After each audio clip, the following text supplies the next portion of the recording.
looking for the right, most important inspirational part of her life and her work and her being. And I think we agreed after a while that the most inspirational attitude of her was being very firm in the middle of the storm, despite all the thinking coming at her, just being there and doing the things that she thought she had to do. That inspires us really also, hopefully, in our own actions. I think she was quite extreme in her opinion, and I'm more like in between. Moderate? Yes, moderate. So that inspires me because I'm not really extreme in what I think. I can slide to different opinions, but she was really like, this is what I think and this is good for the samenleving society. So that's one thing that inspires me. Really. Yeah, for me, I also think she was really tiny, like I am, and but still, it didn't stop her from being outspoken and just being out there and just like raising her voice. Also now we have like a difficult time, or you cannot compare to the difficulties that Rosa Luxemburg went through, of course, but it's a difficult time, and if you read her letters and her works, she always she looks at the clouds, she looks at the birds, she talks to the birds, and she's happy, and she tries to find happiness in life, even if life is very hard. Yeah. And that's very inspiring, I think. It's really inspiring to be able to put yourself out there and don't be afraid of, I don't know, of getting shot. I mean, like by words, shot by words or criticism or. And she was a woman, but the fact that she was a woman was not of great importance for her. She fought for human beings. Human beings. If you were a man or a woman or the kind of color of your skin, it didn't matter. Actually, when we started researching, we didn't know. I was triggered because there was an unfinished Bertolt Brecht play about her twice, 2 pieces which he never finished. He knew her. And that was just, who is this woman? Why did Bertolt Brecht want to write about her? What's the history behind it? And then you come on the story of her murder and all these things. And then we started reading her political writings. And we thought we will stumble upon dated communist things, I don't know. But how often I thought, you put this in the paper today, you need to use a little bit different vocabulary because it's 100 years ago, but you put this as an opinion in the paper today, it is still true. It's incredible. She talks about the ecological disaster that she sees coming, the social problems, the capitalism, that the 1%, what we now call 1%, she describes how it comes about. And I was kind of shocked that it is still true 100 years later. We didn't solve anything, actually. So it's incredibly relevant for today. Well, it's a pity that it's still relevant, actually. Yeah. But it is still relevant. Like she said, all these minorities, but also the environment, animals, like they all have rights, and we still have to fight for the rights of every living creature, but also the environment and nature, and so. And what she said, writes in one of her letters, that every moment there is someone being sacrificed on the great altar of money, and that is still happening. Mm-hmm. And we often don't want to see that. Mm-hmm. We think we are doing a lot of good things, but still someone is getting sacrificed for that. Yeah. And we think we do things because of our own freedom of speech, our own freedom of thought, but our thoughts are created by capitalism and by these lucky few people on top. And yeah, even if we think, no, I'm an individual and I think for myself, you don't. It's especially her thoughts about the future, about the accumulation of das Kapital, the accumulation of capital, that capitalism needs to grow and grow like a monster, always eating more and more, colonization, and now even data, stealing all the data from people, and so it has to be growing, and that's kind of a Nostradamus prediction of her, kind of, and that was sometimes really freaky. That she theoretically said already about 2020 some things she hoped never would happen. Her death. So, in fact, we use the 4 seconds she falls into the water. That's kind of the frame story of the opera.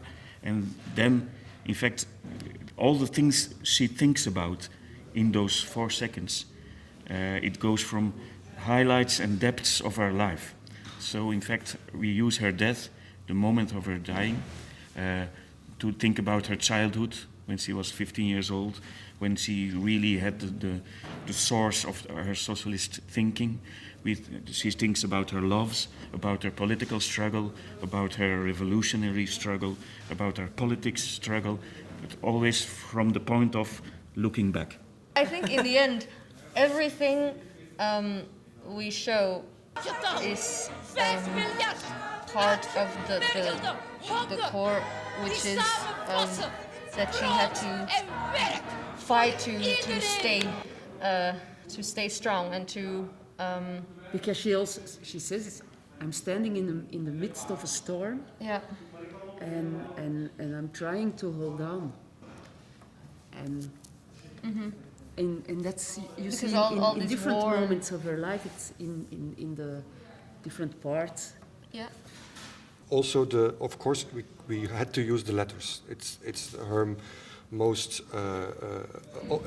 visible legacy is her beautiful letters. So the letters also have a central place in the play, are being read because they're so beautiful. It's literature. It's beautiful. So it switches between the letters and the flashes of her life. Of course, it's too complicated and too much to tell everything, but we hope that we found the most important key points of how she became who she was in the end. And all those things she thinks about are always kind of about choices she could have made, or points on which she had to stand firm and keep on her track of fight. But she could also go home back to her parents or something, or go to another university and just have a degree and not go into politics. So it's always those crossroads we use in the scenes. And the sacrifices she had to make, we hope we can make them tangible. That if you do, she fantasized a lot about. Come on, Leo, her lover. Let's take a car and let's drive into the mountains and let's go have a farm somewhere and have children and have a normal life. And then she left it again because she was so convinced that she had to do what she had to do, and that's beautiful. And you see her on these crossroads where, or will I visit my mother? She never saw her mother before her death because she was in Paris to be at the Internationale. So she had to make sacrifices. That's hard. And the question for me, for the viewer is, what sacrifices are you willing to make for the things you believe in? So we hope that these points are marked in the show. We learned a lot, and it was a fascinating process to put all her letters and all her writings. So you have all the speeches, all her letters. There's 6 books of this, so this pile of that, and all her writings and so on, into condensed ideas. So we were really looking for the right sentence in all the books that could be the title of a song. And those ideas were kind of 6 songs we could use them as a hook to put scenes on or to put ideas on. And this idea of the beauty in seeing beauty in things. She was a very romantic person also, and so she's just at certain moments she says, "Wie schön ist die Welt und das Leben." So that, and then we thought, okay, voilà, that's curious. In all those violence, she writes how "Wie schön ist das Leben." So that was one central idea, and it becomes a song. And in the cafe with the champagne, she sings it with her friends.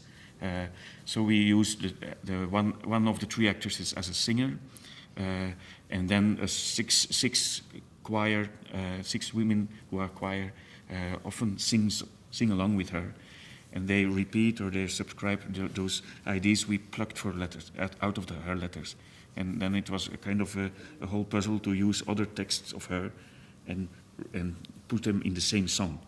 So there's never a song with literary texts of her. It's always puzzled. All the texts are puzzled.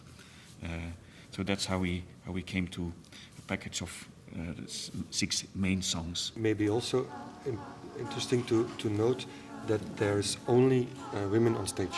It's maybe obvious, but it is so. So you have 3 actresses, a singer, an actress, and a pianist player. They all play also the part of Rosa. They play it together, and then 6 singers. And of course, we have to have a certain. We are aware that we have to have a certain amount of modesty towards the subject, since we are men. So we asked very many female artists to join in our team. We had writers, 6 writers who produced texts from a cell. We put them in a cell for 6 hours and said, give us texts about the letters about her life. We used those to create a script. We have, of course, the singers and the actresses. We have even the production team is, I will not say 100% met, but even our technician is a woman, and we tried very much to listen to them, because what do we know? We can only be in awe and in modesty towards this subject. So that's because we have to accept that we are just 2 middle-aged men. Yeah. Okay.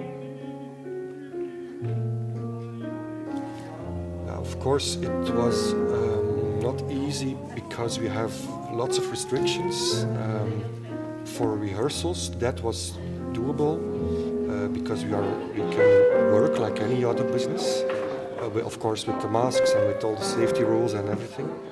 And normally we find it very important to find some what we call conviviality in the working process. So we spend time in eating together, going to have a drink, discussing about what we're making. And now we have to work more strictly in a 9-to-5 kind of work, and then everybody has to go home. But I feel that it did not stop us to make the play and make it profound. The part of making the play was doable because we were admitted to go to work. But we had also lots of plans about projects going on the side, working with schools, going into public space, doing debates about her work. So we had to make a Zoom debate. We have to move all the school projects in the public space. We couldn't sing, so we only did one singing performance in the public space at the Canal 2 weeks ago when her dying birthday was there, and then we used those megaphones for the choir because then we could have distance, still singing together. So we looked for some solutions, but the play on itself was doable because we could rehearse it. And I think especially in difficult times, this is a very good subject to talk about. We didn't know 2 years ago, 3 years ago when we started about it, but it fits very well with our times. So I think Corona and the play do have something in common. Yeah, it was very, very hard in the beginning because then we were like, okay, how are we gonna do this love scene? Well, okay, we can't touch each other. We'll be far apart. In the beginning, we tried not to be a bubble, but yeah, in the end, it's impossible to make a play without So we are like getting close to each other. a professional bubble. Yes. Yeah. But it's hard because now the choir is also here and we can't really get along because you have to stay. We do get along. Yeah, but I mean, We do get along. We all women, can't- and we do get along. There's no fight till now. No I fighting. know. Okay, no. No, but it's very strange because it's very normal that we touch each other, or when you are rehearsing, you try something. Yeah, But and- like now when you try something and you do this, you think, sorry Yeah, that yeah. I touched you. And It's also part of like the process. Normally, I mean, we didn't know each other before we started this process, so we didn't know her also. no. So normally you really have to build a trust, you know, to be able to play together. And if you're not, I mean, it's difficult to build this trust during rehearsals. I mean, normally it's during the break and during, I don't know, just being able to get to know each other. But now it's like, yeah, okay, done. We have to go home. It's not. You can't drink It's not really something. cozy. Yeah. Now we try, or even if the play is about Rosa Luxemburg's murder and her death, in her dying moments she says, but look, there's beautiful clouds and the birds are singing. And she dies in January, and she describes in one letter very beautifully that she says, in January is when the flowers start to grow. You don't see them yet, you see them in February or in March, but they're starting to grow at the time that she dies, and this is a very good. I think people are happy to have this kind of positive message in darkness. The combination is very good, I feel. In this time. Ich war, ich bin, ich werde sein. So that's kind of a message that we also sing with the choir. And hopefully people are leaving the screen of their laptops or the theater hall with this kind of new hope.